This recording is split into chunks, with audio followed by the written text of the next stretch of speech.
Well, our next guest is saying that resilient economic fundamentals have so far helped cushion the blow we've seen on markets over the past few months. So where to from here? Marc Wait is joining us from Providence Wealth. Marc, welcome back to you. Thanks, Andrew. Nice to be here.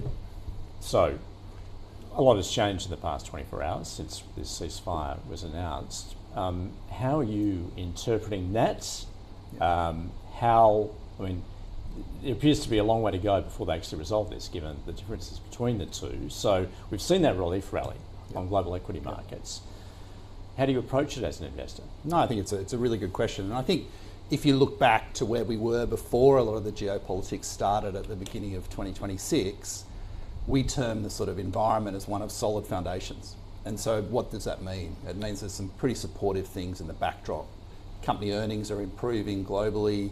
GDP's been at a reasonably sort of clip at the moment. Fiscal policy's been supportive. Unemployment's been supportive. So I think in a way, while some people are surprised by the bounce that we've seen, it was very much the market was setting itself up for it, I think, in terms of short positions were quite large. You could see that from a number of the different surveys.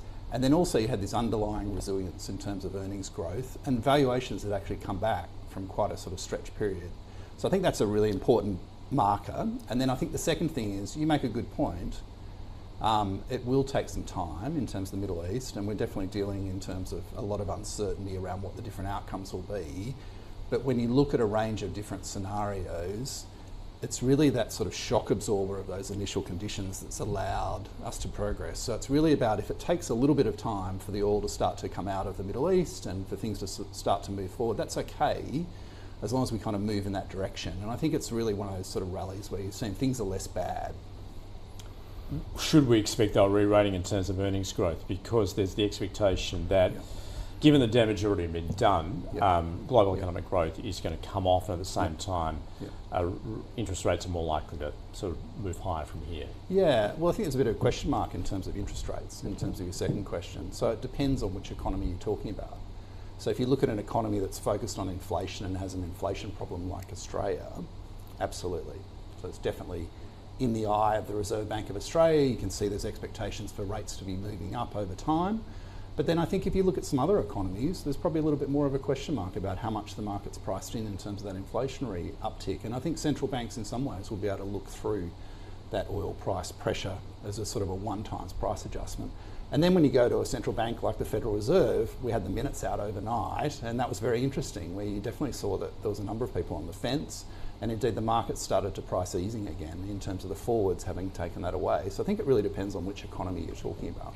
Interested to get your perspective, Marc, because I gather you spent about 6 years living in the Middle East. Yep.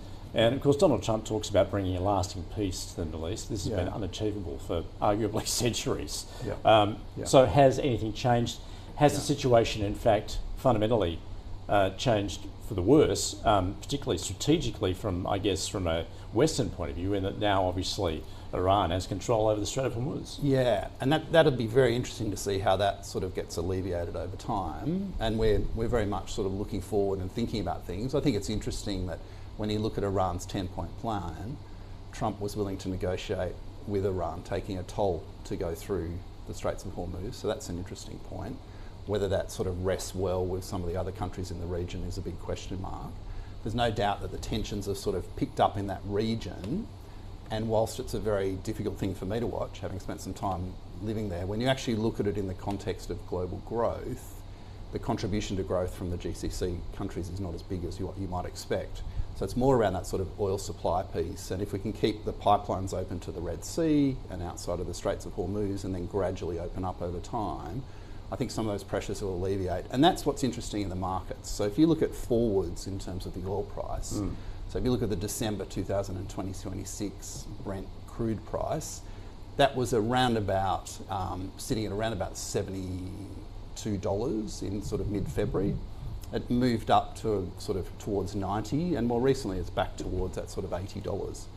So that kind of tells you that the market's looking forward in oil prices and thinks that this will be something that will alleviate over time. So we'll have a higher resting place for the oil price, but not something like those $200 forecasts that we were seeing from some people. So, Marc, how are you positioned there at Providence Wealth, and has this changed, certainly over the past 24 hours? Yeah, so not over the past 24 hours, but we have sort of made a few different changes. So if I talk to some of our different thematics, We had a thematic around very much sort of leaning into equities in the rest of the world. We felt as though valuations in the US were quite high.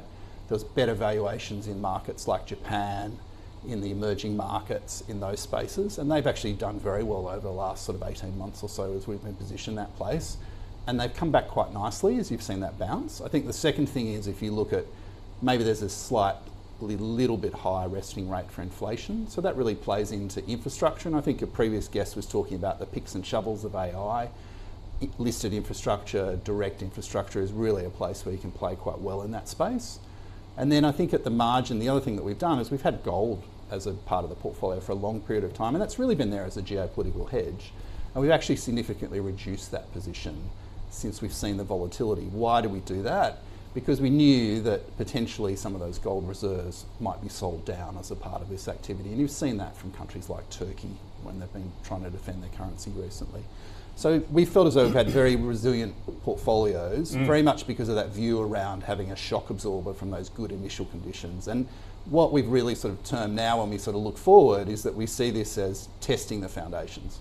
So, what sort of exposure do you have to energy at the moment? Yeah, so in energy we've got it in a range of different places. So we've got it within the equity portfolios that we have in terms of the underlying managers. We've also got it in terms of some of the energy transition and infrastructure. So if you think about demand for energy, when you're looking at a number of infrastructure companies, their earnings are very, very positive at this point in time. So because they've got that integrated supply chain, they're actually doing quite well in that space.